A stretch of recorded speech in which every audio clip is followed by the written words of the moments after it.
Solve Nyquist के questions special type के, जिसमें कि के की वैल्यू निकालनी थी। उसके होमवर्क दिए गए थे आपको, उम्मीद है आप लोग बनाए होंगे। उसके पहले एक क्वेश्चन दिए थे जिसमें कि स्टेबिलिटी निकालना था, तो वो ये क्वेश्चन है s+2/s+1 × s-1। Open loop transfer function को देख करके लग रहा है कि सिस्टम अनस्टेबल होगा क्योंकि एक राइट साइड में है, लेकिन मैंने आपको पहले ही कहा ओपन लूप के पोल लोकेशन को देख करके आप क्लोज लूप सिस्टम स्टेबल होगा कि नहीं होगा इसके बारे में कुछ नहीं कर सकते हैं, करना पड़ेगा। तो नाइक्विस्ट से इस चीज को चेक करना है। तो इसके लिए हमने पहले पोलर प्लॉट बनाने के लिए, नाइक्विस्ट प्लॉट बनाने के लिए ये जो मैं देखिए यहाँ पर एक माइनस साइन है, इसलिए अगर आपका m@ω=0 पे ज्यादा वैल्यू आए और m@ω=∞ पे कम वैल्यू आए तो शॉर्ट अप्रोच लगाने का नहीं सोचिएगा क्योंकि निगेटिव साइन है, तो लॉन्ग अप्रोच यूज करना पड़ेगा। तो m यहाँ पे निकाले तो m की वैल्यू ये आ गई, और फाई निकाले तो फाई की वैल्यू ये आ गई। ये कैसे आया आप समझते हैं, सब कुछ तो वैसा ही है, बस इसमें चूंकि आपको सेकेंड क्वाड्रेंट में चला गया इसलिए pi minus tan inverse omega लिए, और उसके बाद m और फाई की वैल्यू ओमेगा की अलग अलग वैल्यू पे m और फाई की वैल्यू निकाल दी। ठीक है, 0 पे आया 2 और -180 डिग्री, 1 पे 1.118 माइनस दिस, 10 पे 0.1 माइनस दिस, इन्फिनिटी पे 0 90 डिग्री माइनस 90 डिग्री। अब इसका प्लॉट, तो देखिए प्लॉट के लिए स्टार्ट करना है आपको प्लॉट 2 मैग्नीट्यूड से -180 डिग्री के एक्सिस से, मतलब suppose this is and this magnitude is equal to 2, ठीक है। और उसके बाद ये इंड होगा। अब देखिए जैसे ओमेगा इक्वल टू 1 पे मैग्नीट्यूड 1.118 है और एंगल -153 है, मतलब ये तो 180 डिग्री है, -150 कहाँ होगा, इनके बीच में कहीं इधर, वहां पे मैग्नीट्यूड कुछ है, फिर मैग्नीट्यूड 0.1 है -1.01 पे, मतलब कुछ यहाँ, और फाइनली -90 पर है, मतलब ये कर्व कुछ ऐसा बनेगा। ठीक है, ये क्या बन गया इसका पोलर प्लॉट। इसका नाइक्विस्ट कैसे बनेगा, नाइक्विस्ट बनाने के लिए इसका हम लोग को लेना पड़ेगा मिरर इमेज, ठीक है ना, मिरर इमेज। ओके, अब मैग्नीट्यूड 2 यहां पर है, मतलब क्रिटिकल पॉइंट यहां पर कहीं बीच में होगा, ठीक है ना, हो गया। इसका मिरर इमेज का एंड और इसका स्टार्टिंग दोनों सेम पोजीशन पर है, इसलिए मिलाने की कोई आवश्यकता नहीं है, राइट हाफ सर्किल की कोई आवश्यकता नहीं। अब देखते हैं स्टेबिलिटी चेक करते हैं, तो देखिए यहाँ पे P कितना है, 1 है, क्योंकि एक पोल इधर है राइट साइड में, OLTF का एक पोल राइट साइड में है, इसलिए P कितना है, 1। अब नंबर ऑफ इनसर्किलमेंट देखेंगे तो नंबर ऑफ इनसर्किलमेंट कितना है, 1 है, और किस डायरेक्शन में है, एंटी क्लॉकवाइज, तो n इज इक्वल टू +1, तो n और p दोनों सेम हो गया, है ना। Now since n equal to p, therefore closed loop control system is stable and z equal to 0। तो क्लोज्ड लूप कंट्रोल सिस्टम क्या है, स्टेबल है, और z की वैल्यू क्या है, 0 है। तो ओपन लूप कंट्रोल सिस्टम लग रहा था कि अनस्टेबल है, लेकिन क्लोज्ड लूप कंट्रोल सिस्टम इसी का क्या है, स्टेबल है। समझ में आ गई बात। तो ये एक अच्छा क्वेश्चन था, आप लोगों ने बनाया होगा और ये आंसर आना चाहिए था। अब आइए जो 3-4 क्वेश्चन दिए थे हम लोग उन्हें स्पेशल टाइप वाले में उसको बनाते हैं। जो पहला क्वेश्चन था वो ये है k × s+2/s+1 × s-1, ठीक है। तो इसमें भी एक -1 है, शॉर्ट अप्रोच को नहीं यूज कर सकते हैं। तो मैग्नीट्यूड निकाल लिए, एंगल निकाल लिए, और ओमेगा m फाई निकालिए। बात समझ में आ रही है, मैग्नीट्यूड निकालिए, k को k ही रखेंगे, है ना। ये एक तरह से आप समझिए k + 0j है या k एंगल 0 है, ठीक है। तो k तो k ही रहेगा, इसका हो जाएगा √4 + ω², इसका हो जाएगा √1 + ω², इसका भी हो जाएगा √1 + ω², दोनों को मल्टीप्लाई कीजिए कितना आ जाएगा, 1 + ω², ठीक है। एंगल में इसका एंगल होगा 0, इसका होगा tan इनवर्स ओमेगा बाई 2, इसका होगा tan इनवर्स ओमेगा, इसका होगा pi minus tan inverse omega. ठीक है, फिर ऊपर ले आए तो minus pi plus tan inverse omega by 2, correct ना। अब ये m ओमेगा और फाई का हमने ये बना दिया चार्ट। अब इस चार्ट के हिसाब से ग्राफ बनाते हैं। 0 पे मैग्नीट्यूड है 2k, एंगल माइनस 180 डिग्री। ठीक है, ये वैल्यू दिखा रहा है आपको omega equal to 0 and m equal to 2k। उसके बाद जैसे जैसे ओमेगा बढ़ रहा है वैसे वैसे मैग्नीट्यूड घट रहा है और एंगल माइनस 90 की तरफ शिफ्ट हो रहा है। मतलब ये कुछ इस तरह से, जैसा लास्ट फिगर था लगभग वैसे ही हो गया। ये बन गया पोलर प्लॉट। इसका नाइक्विस्ट बनाते हैं। नाइक्विस्ट बनाने के लिए इसके मिरर इमेज को बनाते हैं जो कि इसी से मैच कर जाएगा। ऐसे थोड़ा ऊपर से होगा।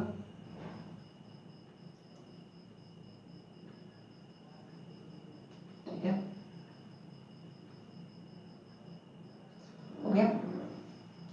अब इतना हो गया। अब देखिए लास्ट वाले क्वेश्चन में यहाँ पे 1 था, k था 1, तो इसलिए ये 2 था, तो सिस्टम 2 था, तो ये क्रिटिकल पॉइंट बीच में था। -1 हमने कह दिया यहाँ -1, लेकिन यहाँ पर ये 2k है। अब हमको k की वो वैल्यू निकालनी है जिसके लिए सिस्टम स्टेबल हो, मार्जिनली स्टेबल हो और अनस्टेबल हो। तो हम 3 केस लेंगे और 3 केस लेकर के इसको सॉल्व करेंगे। तो केस 1 फॉर मार्जिनली स्टेबल, तो मार्जिनली स्टेबल के लिए 2k must be equal to 1। ये पॉइंट -1 के बराबर होना चाहिए। ठीक है ना, तो k equal to 1/2। Marginally stable के लिए जहां पे -180 कट कर रहा है वो पॉइंट ही क्रिटिकल पॉइंट होना चाहिए। तो उसके लिए k की वैल्यू क्या होनी चाहिए? 1/2। ठीक है। Second case 2 for stability, stable होने के लिए देखिए यही चीज समझना है। स्टेबल होने के लिए चूंकि since p equal to 1, p कितना है? 1, therefore n must be equal to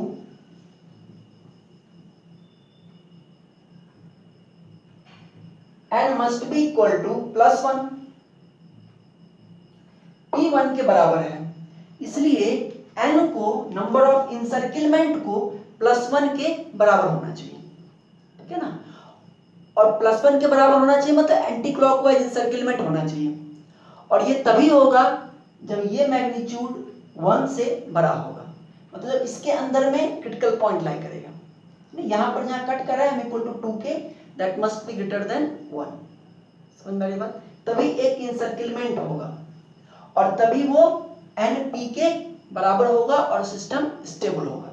तो n must be equal to 1, therefore 2k means this magnitude must be greater than 1, एक से बड़ा होना चाहिए। सही है, 2k must be greater than 1, 1 से तो बड़ा होना ही चाहिए। तो k must be greater than 1/2, k must be greater than 1/2। ठीक है, स्टेबिलिटी के लिए करेक्ट है ना। और थर्ड जो लास्ट है, केस थर्ड फॉर अनस्टेबल।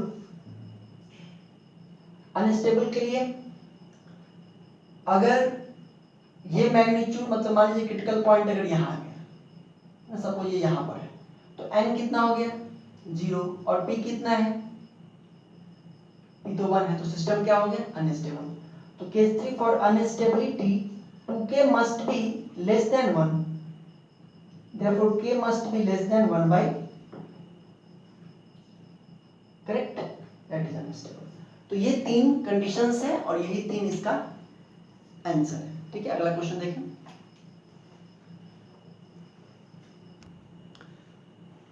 अब जरा इसको देखिए, GSHS equal to k into s plus 3 upon s into s minus 1। एक बार फिर से माइनस है, इसका मतलब है कि हम लोग लॉन्ग अप्रोच यूज करेंगे। मैग्नीट्यूड निकल गया k into root under 9 plus omega square by omega into root under 1 plus omega square.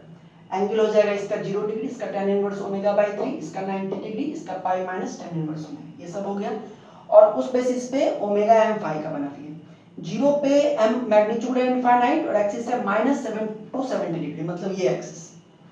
और उसके बाद जैसे जैसे हम लोग आगे बढ़ते हैं वैसे वैसे देख रहे हैं कि -270 डिग्री से घट करके 206 हुआ, ठीक है, और फिर -172 हुआ, -172 हुआ, मतलब कि -172 मतलब आप समझ रहे हैं इधर आ गया। ये -270 डिग्री से स्टार्ट हुआ, दिस इज -270, इधर से चले तो 90, ये -90, -180, -270 और फिर ये इसको भी क्रॉस कर गया। मतलब ये ऐसा नहीं है कि 180 पे मैक्स खत्म हो रहा है, -90 पे खत्म हो रहा है, ठीक है। तो इसका अगर प्लॉट बनाएंगे एक एक पॉइंट को देखते हुए तो कुछ ऐसा बनेगा प्लॉट, ठीक है ना।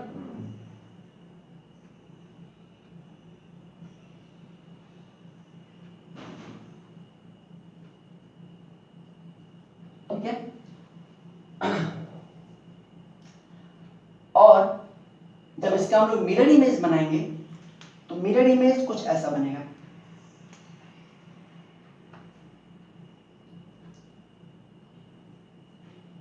मिरर इमेज तो वो कुछ इस तरह का बनेगा, देख लीजिए। यही चीज अगर हम नीचे से स्टार्ट करें,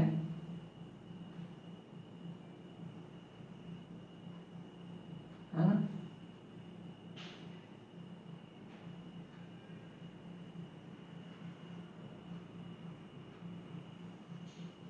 थोड़ा सा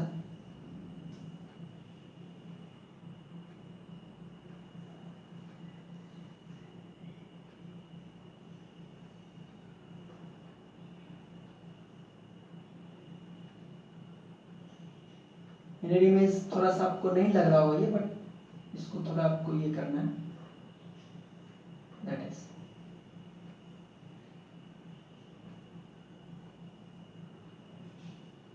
ठीक है। ये मिरर इमेज एकदम एग्जैक्ट तो नहीं लग रहा है, लेकिन थोड़ा सा आप इसको एज्यूम कीजिए कि this is the mirror image, ठीक है। ये और ये इसका एंड है। अब इसके एंड को इसके स्टार्ट से मिलाने के लिए, नाइक्विस्ट प्लॉट को कंप्लीट करने के लिए हम लोग को राइट हाफ सर्किल में जाना पड़ेगा, क्योंकि मिरर इमेज का एंड है यहाँ, अब उसको उससे मिलाना है तो राइट हाफ सर्किल बनाना पड़ेगा, है ना। तो इस तरह से इसको क्रॉस करते हुए,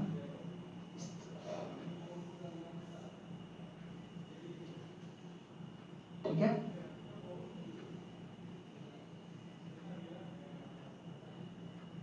This will be also in clockwise direction and clockwise, clockwise, clockwise, clockwise. Then आप इसको डॉटेड बनाइए,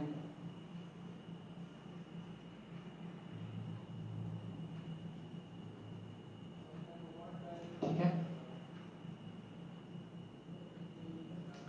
हो गया, कंप्लीट हो गया, ठीक है ना। अब आते हैं बात, ये नाइक्विस्ट प्लॉट तो यहाँ कंप्लीट हो गया। अब बात ये आता है कि k की किस वैल्यू के लिए स्टेबल होगा, अनस्टेबल होगा, क्या होगा। तो उसके लिए तो सबसे पहले आपको ये निकालना पड़ेगा कि इस पॉइंट पे यहाँ पे k की वैल्यू क्या है और ओमेगा की वैल्यू क्या है, ठीक है। इसमें तो आया नहीं, यानी कि इस इक्वेशन में आपको 180 डिग्री -180 डिग्री पुट करके ये निकालना पड़ेगा कि क्या है। तो देखिए ये तो बड़ा आसानी से हो जाएगा। इसमें अगर हम लोग इस P का, suppose this is P point पे ओमेगा की वैल्यू क्या है और मैग्नीट्यूड क्या है वो निकालना अगर है, तो एट P एंगल कितना होगा -180 डिग्री, तो minus pi equal to tan inverse omega by 3 -90 degree minus pi plus tan inverse omega. तो माइनस पाई से माइनस पाई कैंसिल हो गया, 90 डिग्री को इधर ले लें तो 90 degree equal to tan inverse omega by 3 plus tan inverse omega, तो कॉमन ले लें तो tan inverse omega by 3 plus omega by 1 minus omega square by 3, ठीक है।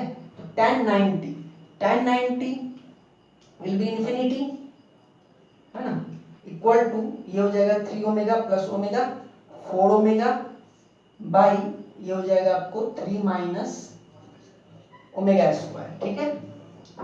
अब इसको पलटेंगे तो 0 होगा, this implies that 0 equal to 3 minus omega square by 4 omega, therefore omega equal to √3 radian per second. Omega कितना आ गया, पी पे इस पॉइंट पे ओमेगा की वैल्यू है √3 रेडियन पर सेकेंड। आप लोग बनाए होंगे तो आप लोग को इसका ये होगा। अब इस पॉइंट पे m की वैल्यू क्या होगी, ठीक है ना। m की वैल्यू सोचिए, ओमेगा की जगह √3 पुट करेंगे तो √3 का होल स्क्वायर तो जगह 3, ठीक है। तो √9 प्लस 3 √12 हो जाएगा ऊपर, और नीचे यहाँ पे हो जाएगा √3, और ये जो है √3 का होल स्क्वायर 3 + 1 4, तो √4 2, तो 2√3 और √12 बाई 2√3, तो 4 × 12, 2√3 से कैंसिल हो जाएगा कुछ, देखिए जरा। तो ये आपको, ये तो हमको लग रहा है पूरा का पूरा कैंसिल हो जाएगा, ये हो जाएगा k और ये हो जाएगा 9 3 12, 4 × 12, तो 2√3, और नीचे में यहाँ हो जाएगा √3 और ये 3 + ये 2√3, मतलब ये m की वैल्यू कितनी आ रही है, k आ रही है, ठीक है। तो ये तो मामला ही खत्म हो गया, ठीक है ना। तो यहाँ पे m की वैल्यू कितनी है, k है।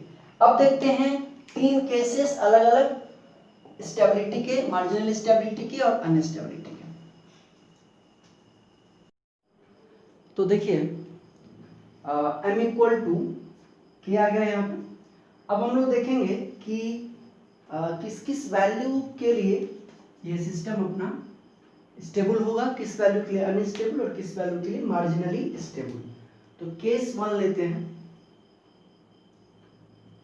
For marginal stability. तो मार्जिनल स्टेबिलिटी के लिए हम लोग को पता है कि ये पॉइंट यहाँ पर जो मैग्नीट्यूड हो वो अगर 1 के बराबर है तो सिस्टम क्या होगा, मार्जिनली स्टेबल। तो फॉर मार्जिनली स्टेबल k = 1, ठीक है। केस 2, फॉर स्टेबिलिटी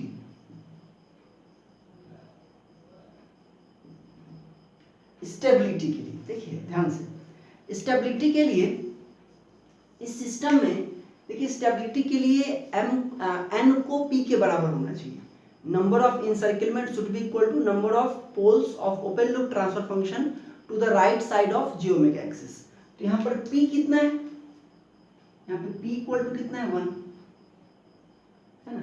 तो स्टेबिलिटी के लिए, for stability since p = 1, thus n should also be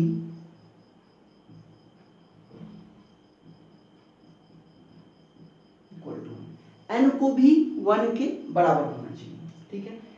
तो दो ही कंडीशन है, एक कंडीशन तो ये है कि इसको अगर हम लोग 1 के मैग्नीट्यूड से ज़्यादा लेकर के देखें, और दूसरा कि इसके मैग्नीट्यूड को 1 के मैग्नीट्यूड से छोटा लेकर के देखें, ठीक है। तो आइए सबसे पहले ऐसा करते हैं कि मान लेते हैं कि ये यहाँ है -1 + j0, और यहाँ पे मान करके तब देखते हैं कि क्या ये कंडीशन n = p का सेटिस्फाई हो रहा है। तो अगर आपका क्रिटिकल पॉइंट यहाँ पर है, और तब अगर हम लोगों को इनसर्किलमेंट देखना है, ठीक है ना, तब अगर हम लोगों को इनसर्किलमेंट देखना है तो आइए स्टार्ट करें। अगर यहाँ से स्टार्ट करते हैं तो ये एक राउंड ऐसे चले, है ना, और यहाँ पहुँच गए। तो यहाँ से चल के वापस यहाँ पहुँच गए, तो हमने एक बार इसको एनसर्किल कर लिया क्लॉकवाइज, तो ये एक तो हो गया -1, ठीक है। अब आगे बढ़ते हैं, यहाँ से ऐसे बढ़े यहाँ, फिर ये अपने आप में ऐसे घूमा, उसके बाद यहाँ और फिर यहाँ, ठीक है। तो क्या हमने इसको एक बार और एनसर्किल किया, देखिए जरा, यहाँ से चले ऐसे, ये ऐसे घुमा ऐसे, और फिर यहाँ एक बार और हमने इसको इंसर्किल किया किस डायरेक्शन में, ये ऐसे घूम करके एक ही डायरेक्शन -1, तो इक्वल टू 2 -2 हो गया। तो अगर ये यहाँ पर है तो इसका इंसर्किलमेंट कितनी बार हुआ, -2 बार, और n की वैल्यू कितनी, -2, और स्टेबल होने के लिए n को 1 होना चाहिए। मतलब कि ये कंडीशन कि k लेस देन 1, ये कंडीशन स्टेबिलिटी का नहीं होगा, तो ये कंडीशन किसका होगा, अनस्टेबिलिटी का होगा। k less than 1 will be the condition for instability. Stability के लिए इसका मतलब क्या होगा, k ग्रेटर देन 1 होगा। तो उसके लिए भी चेक कर लेते हैं।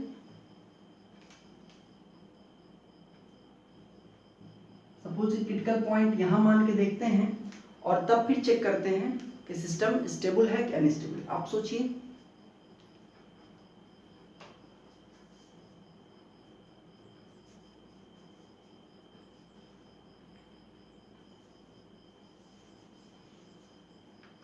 देखिए अब इंसर्किलमेंट देखते, थोड़ा ध्यान से देखिएगा। यहां से चलना स्टार्ट किए, ऐसे चले और बाहर वाले से मुड़ के यहां पर आ गए। तो इस पॉइंट को हमने इंसर्किल किया, एक बार क्लॉकवाइज में किया तो -1, ठीक है। अब यहाँ पे आने के बाद फिर स्टार्ट करें, यहाँ ऐसे आए, फिर यहाँ आए, यहाँ। अब देखिए ब्लैक वाले को देखिए, यहाँ से चले, ये ब्लैक वाला यहाँ तक, अब फिर रेड वाला यहाँ, और फिर ऐसे घूम के आ गए। क्या हमने इस पॉइंट को इंसर्किल किया किस डायरेक्शन में किया, दैट इज द पॉइंट। यहाँ से चले यहाँ पे, ये ऐसे आए, फिर यहाँ, और ये ऐसे घूम गया। ये इंसर्किलमेंट जो है, इसका इंसर्किलमेंट कैसे है, ऐसे आए, ब्लैक वाले को देखिए, फिर रेड वाले को, ये। तो इसका इंसर्किलमेंट किस डायरेक्शन में है, ये ऐसे है ना, ठीक है। ये ऐसे ऊपर से आए, ब्लैक, फिर रेड, फिर रिटर्न। तो इसका इंसर्किलमेंट अगर आप देखें तो इस तरह से, फिर ये एक बार ऐसे घूमा और फिर इधर आ गया। मतलब इसका इंसर्किलमेंट एंटी क्लॉकवाइज डायरेक्शन में है, क्योंकि यहाँ देखिए ब्लैक से ऐसे है और फिर ये ऐसे घूम रहा है, जो कि एंटी क्लॉकवाइज है। तो एंटी क्लॉकवाइज इंसर्किलमेंट के कारण इसका हो जाएगा एक बार और +1। तो भाई -1 +1 ये तो 0 हो गया, 0 इंसर्किलमेंट। अभी भी तो ये कंडीशन को सेटिस्फाई नहीं कर रहा है। और अगर आप एक्चुअली चेक करें, मतलब अगर आप इसमें ना k की वैल्यू को 1 से ज्यादा रख करके चेक करें, सपोज आप यहाँ 2 रख करके चेक कीजिए और 1 + GSHS से इसका स्टेबिलिटी चेक कीजिए, तो आपको पता चलेगा सिस्टम स्टेबल होता है। यानी k ग्रेटर देन 1 के लिए सिस्टम स्टेबल है। तो हमारे नाइक्विस्ट से वो क्यों नहीं आ रहा है, बात समझ में आ रही है। एक तो आपको दिख रहा है कि ये एक तो ये बाहर का इंसर्किलमेंट हुआ क्लॉकवाइज -1, एक और आपने देखा कि भाई ये अंदर में एंटी क्लॉकवाइज हो रहा है, तो +1 0 हो गया। और n = अगर 0 है तो p = 1 है, तो सिस्टम तो अनस्टेबल है। लेकिन एक्चुअली अगर आप मतलब k ग्रेटर देन 1 के लिए भी सिस्टम अनस्टेबल है, लेकिन एक्चुअली अगर आप k ग्रेटर देन 1 की कोई भी वैल्यू रखें, 2 रखें, 3 रखें, 1.5 रखें, कुछ भी रखें और चेक करें, तो आपको पता चलेगा कि ये सिस्टम स्टेबल होगा। आप करके देख सकते हैं। तो where are we doing mistake, हम लोग गलती कहाँ कर रहे हैं, कहाँ गलती कर रहे हैं। एक्चुअली गलती ये हो रही है कि इसमें एक इंसर्किलमेंट और है, 2 इंसर्किलमेंट हम देखें ना, एक इंसर्किलमेंट और है। एक तो आपने ये बाहर वाला किया, ये वाला, और एक आपने ये किया, ये पूरा, और फिर यहाँ आ गए। एक और इंसर्किलमेंट है, वो है सिर्फ और सिर्फ इतना, देखिए जरा, यहां से चले और सिर्फ इतना, ओनली दिस।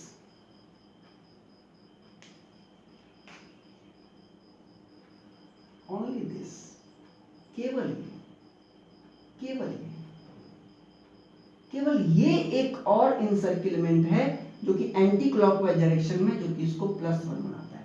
अब आपके मन में आ रहा होगा कि ये तो जबरदस्ती वाली बात हो गई, ये तो आंसर को मिलाने के लिए ऐसा कर दिया। ऐसी बात नहीं है ना, ऐसा बात नहीं है। एक्चुअली में ये अगर आप नंबरिंग भी करें, है ना, नंबरिंग भी अगर करें हम, नंबरिंग नहीं सॉरी नेमिंग भी अगर करें, कि इस पॉइंट को ए नाम दे, बी नाम दे, सी नाम दे, डी नाम दे, तो आप देखिएगा कि 3 अलग अलग नाम आएंगे। अगर आप इसको नाम दे दीजिए ए, इसको बी, इसको सी, इसको डी, इसको ई, तो एक जो इंसर्किलमेंट है वो है ए ई पी, ए ई बी। दूसरा जो इंसर्किलमेंट है वो है B C D A, B C D A, ये B C D A, B C D दूसरा।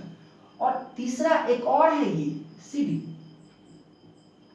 सी D C, C D C, C D C, समझ रही बात? तो ये इस तरह के प्रॉब्लम्स अगर आते हैं तो आपको इस तरह से इसको देखना पड़ेगा कि इसमें एक्चुअली 3 इंसर्किलमेंट है, एक तो क्लॉकवाइज है, एक एंटी क्लॉकवाइज है ये वाला, और एक इसका खुद का है बस इतने दूर का, this only this is also an encirclement separate, क्योंकि इसका नाम अलग है ना, सेपरेट इंसर्किलमेंट है, ठीक है। तो इसमें 3 इंसर्किलमेंट है और तीसरा वाला यही है आपका सी डी, जिसके कारण एक +1 ऐड होगा और therefore n equal to 1 equal to p, तो k ग्रेटर देन 1 जो है वो आपका कंडीशन बना किसका, स्टेबिलिटी का। और केस 3 में जो फॉर अनस्टेबिलिटी, ये तो आपको पता ही है, रिवर्स हो जाएगा, k लेस देन 1 हो जाएगा, ठीक है ना। k लेस देन 1 के लिए आप कोई भी वैल्यू यहाँ पुट कीजिए, 0.5 0.8 anything between 0 and 1, you will get unstable system, एक ना एक पोल क्लोज्ड लूप का राइट हैंड साइड में आ जाएगा। तो इसमें जो सबसे इंपॉर्टेंट बात थी वो यही थी, इंसर्किलमेंट खोजने की। आप लोग को भी इसमें प्रॉब्लम हुआ होगा, क्योंकि 2 तो दिख रहा है, एक तीसरा नहीं दिखता है, तो इसके आप नंबरिंग से भी आप इसको कर सकते हैं, ठीक है, नेमिंग से भी कर सकते हैं कि ये तो नाम अभी नहीं पढ़ा ना, सी डी, तो ये भी एक इंसर्किलमेंट होगा, करेक्ट। अब एक और लास्ट क्वेश्चन है, उसको देख लेते हैं। ये लास्ट क्वेश्चन है, GSHS equal to k into s minus 1 upon s plus 1, ठीक है, इसमें भी माइनस है इसलिए शॉर्ट अप्रोच नहीं यूज कर सकते हैं। तो G j omega H j omega equal to k into -1 plus j omega by 1 plus j omega. Magnitude देखेगा तो ये दोनों कट जाएगा, सीधे बचेगा क्या, k। और एंगल देखेंगे तो इसका हो जाएगा 0 डिग्री, इसका pi minus tan inverse omega, इसका tan इनवर्स ओमेगा कीजिएगा तो pi minus 2 tan inverse omega. उसका चार्ट बनाइएगा तो 0 पे k पाई आएगा, 1 पे k 90 डिग्री, 5 पे k 2 पे 2 पर 62 और 1.14 पे 0, मतलब ओमेगा इक्वल टू 0 पर जो कर्व है उसका मैग्नीट्यूड है k और एंगल है पाई।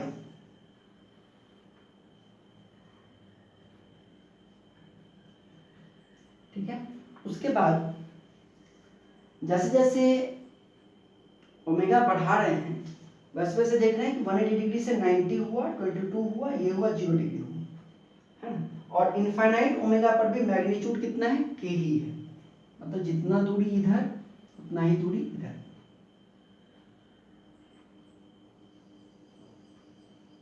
कुछ इस तरह से यहाँ पे ओमेगा इक्वल टू 1 होगा, ठीक है। और ये तो इसका पोलर प्लॉट बना, इसका नाइक्विस्ट कैसे बनेगा देखिए,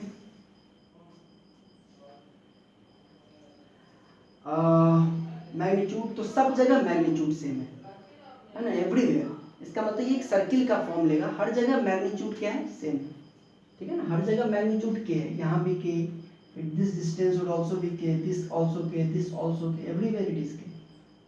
तो अगर हम इसका नाइक्विस्ट बनाएं तो वो कुछ ऐसा बनेगा,